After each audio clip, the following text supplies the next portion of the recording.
Hello, my continuously creative friends. Having a little bit of technical difficulties with my computer, so we're a couple minutes late, but it's 2 o'clock on Wednesday, and we're in week 3 of doing our live videos every week. And today I want to talk about some color theory.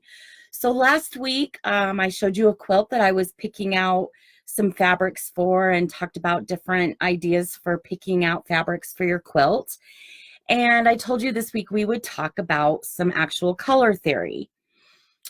I think there's people out there that always have a really good eye for color, and then there's people that feel like nothing they ever put together, the colors look good together. So there is actually some theory behind colors and how they go together and everything, and I think we can practice some color theory, what do you want to call them, like things that always work. We can see what makes them work and how we can practice our eye to see those things. And if we can do that a little bit every day and be more noticeable of things around us and colors and the way they go together, it can really help us. Kind of like, cooking. Like when you first learn how to cook, you don't know what spices or seasonings go really well together. But the more you do it, the more you cook, the more you practice, the more you eat it, the better you get a taste for it. And if your sauce needs more pepper, if it needs more onion powder or more garlic, or and when in doubt, always add more butter, right?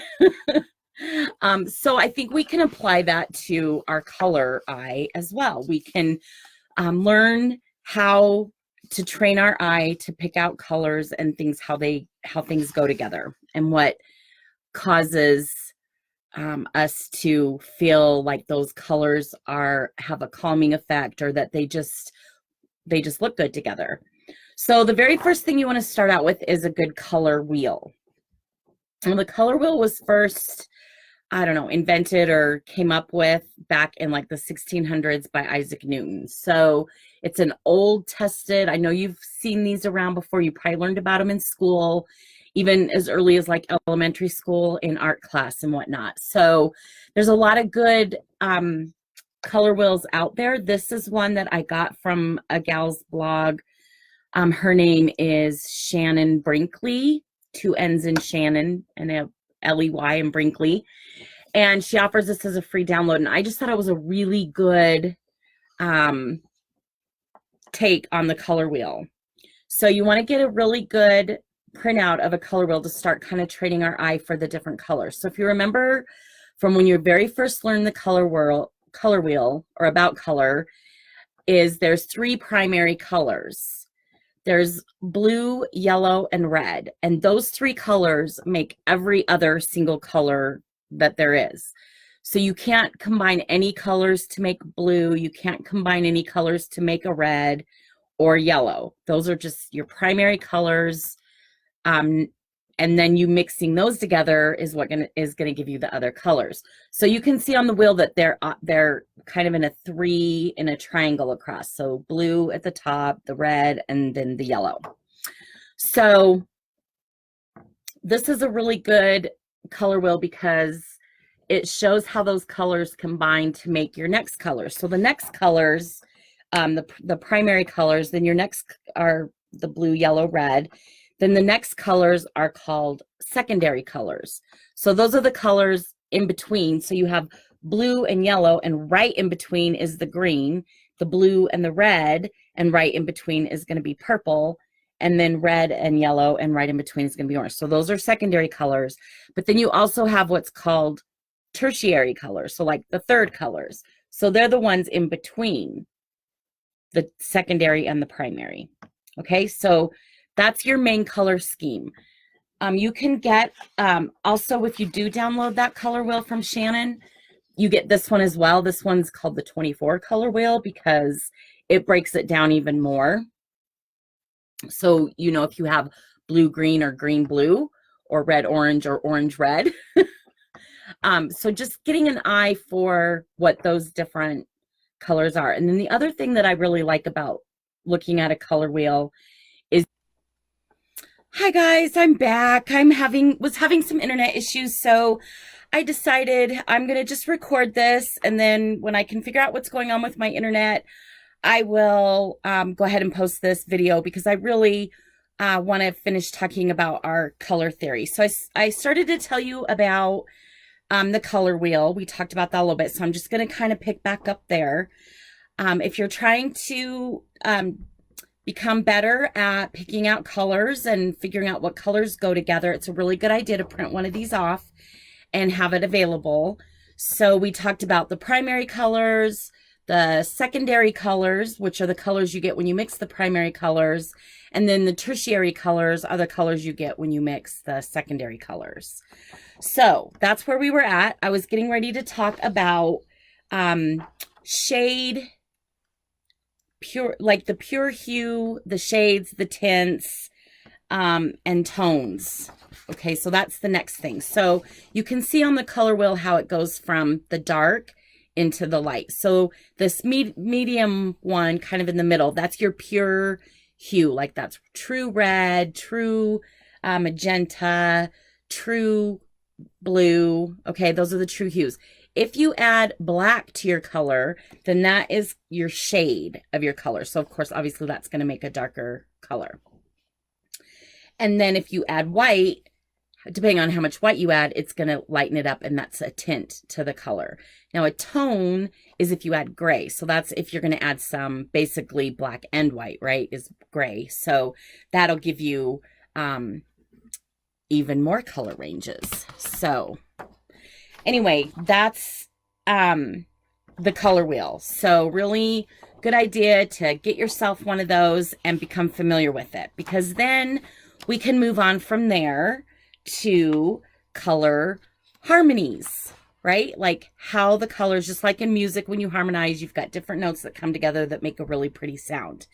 When you're doing color harmony, you're going to take some different colors and you're going to put them together and make a color harmony. So there's different names for those harmonies. Okay, the first one, this is my little cheat sheet of different color harmonies.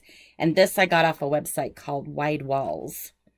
So the very first one is complementary. And you can see here, complementary are when they're going to be straight across from each other. Now that can apply to any side of this. So yellow, the complementary is going to be blue. Your reds, your complementaries are going to be more the greens. So anytime you have a color combination that are straight directly across from each other, that color harmony is called complementary. Okay, so then the next one is one of my absolute favorites, is the analogous one. And that's the one right here in the center. So anytime you use two or three colors that are right next to each other on the color wheel, you're going to have analogous color harmony. Okay, for instance, my necklace. This is a beautiful necklace my friend Val made for me. She does ceramics and has such a great eye for color. She's amazing, very artistic. So the analogous color harmony is one of my favorites. Anytime you use two or three colors that are right next to each other on the color wheel. So I want to show you another example of that in the real art world. This is Vincent van Gogh's sunflower painting. And this is very analogous by using, I have the little colors back here. They use the yellow green, green, and a blue green. So you can see how, so up here there's more of the blue greens, and then greens in the flowers, and all the different hues and tints of the yellow. Okay, so that's an analogous color scheme. So what I want you to do this next coming up week is look for some different color harmonies. When you see some color combinations that you like, maybe in home decorating, or even flipping through some quilt magazines, you know, look through some quilt magazines, look at some different quilts that have already been made up and colors that you really like, ooh, that really catches my eye, and try to figure out which color harmony is that. Is it complementary colors? Get out your color wheel, look at it, or is it an analogous color harmony? And then there's several more from there. It gets more complicated. You could have like a triad one where you're hitting 3 points. This one's kind of fun. The split complementary, where you're doing kind of an analogous color scheme up here, but then you throw in one complementary color straight across from those. That's a really good, fun one. Or even a square one, or kind of a quadratic, or a rectangle type one. So you can actually kind of draw those out on your color wheel, and you can see how those different harmonies go along. So let's see, I wanted to give you one other one that I didn't talk about. Analogous complementary, the split complementary, and then there's always the monochromatic, okay, where you pick all colors just in that one color family. So let me show you an example of that. This is my really extremely popular quilt pattern called Snails at Sea. And the first one that I did was very monochromatic. So I just have a few different shades of green. Okay, so that's a monochromatic. There's lots of I just got a new book. I was going to pull it out and show it to you, but I forgot. I just got a new book called Blue and White Quilts, and it's beautiful. Just that 2-color, or, really it's just one color, because the other color is usually a white or a cream background. But sometimes you'll hear them called 2-color quilts. But really, if it's a white background or even a black background, and then just lots of different shades of one color, that's a monochromatic color harmony. Okay, I'm going to show you one more quilt, and I'm not going to give it away right away. I want to see if you can think about what color harmony this quilt is.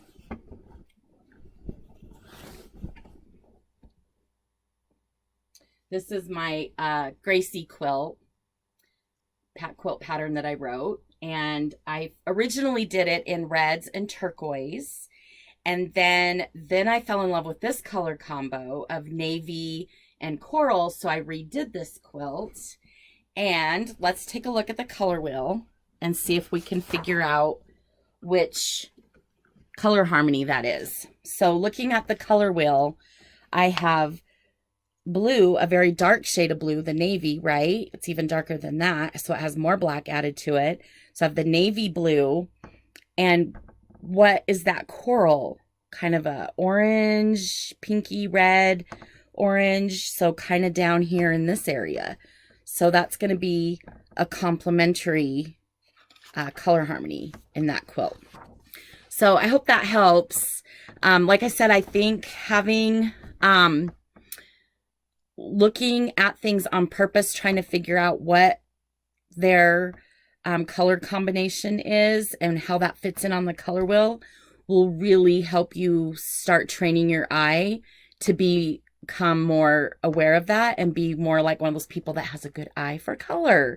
We can train ourselves to be that way. So if you're looking for more of a challenge with your color things this week, here's another thing that you can do. Take your fabric stash and put it into 6 piles of color: red, orange, yellow, green, blues, and purples. Okay, so that's going to be your main. You do red, orange, yellow, green, blues, and purples. Okay, don't worry about like the violet, magenta, red, orange, all that. Just those 6 main colors. And then what you can do, again, I got this off of that Shannon Brinkley's website. What you can do further is then pick your favorite color out of those 6, red, blue, yellow. Here's the blue idea. And then sort just the one pile of colors, like just your blues, and try to break them down more into the lighter colors. But really, more than looking for light and dark, is look for the actual color of it. Is it more aqua? Is it more of a green blue? Is it more of a purpley blue? Does it go, so here's your blue. Does it tend to go towards the purple side? Even put your color wheel right up next to it. Or does it tend to go more over to the green side where I'm getting into like aqua and that kind of color? So break down each color even more into where they are on the color wheel. So there's another little exercise that you can do to help kind of start training your eye to do that. So anyway, thanks for joining me today, you guys. I hope you stay continuously creative and you're using this time of maybe having a little bit more time to yourself, more time to, it's a great time to educate yourself on things. There's so much information out there. And I think doing some color theory stuff is a great way to just expand your ability in the quilting realm. So have a great week, you guys. I'll see you next week. Bye.